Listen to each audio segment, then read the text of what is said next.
in talking about rib pain, I think it's really important to recognize something else. We talked about rib problems in a previous video, but this one's really important. So for instance, if you come in and say, gosh, my chest is just super sore to touch, particularly right here or particularly right here. In the medical field, we might call that Tietz's syndrome, Tietzes. And it really means costochondral inflammation, meaning where the cartilage comes to meet costosternal inflammation, excuse me, where the cartilage comes to meet the sternum, that joint is upset and it's inflamed. And people think, oh, I just have inflammation in my sternum.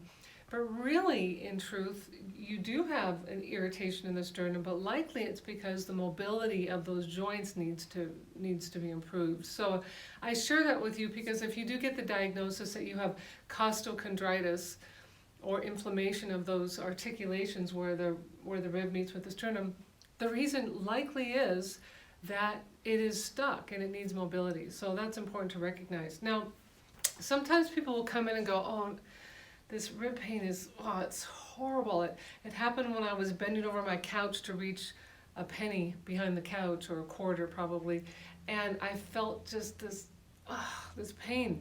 Now what's happened in that case likely is that you've actually sprained. A sprain is when a ligament gets challenged. A strain is when a muscle gets challenged.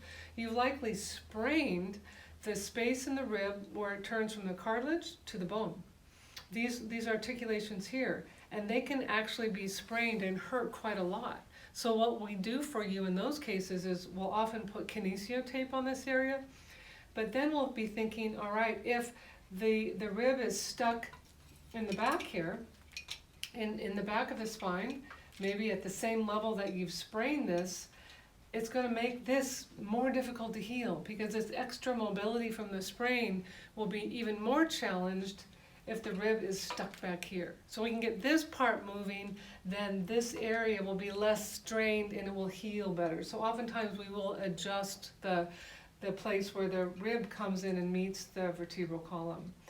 But likely this will take 2-3 weeks to really get the tenderness out of the way. Some of you may experience this as like, oh, it's so weird, my rib pops in and then pops out.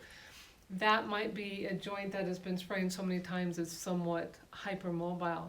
And you don't want to keep putting pressure on that area, so the best answer is to get as strong as your mid-back and as your core as possible to minimize some of those things.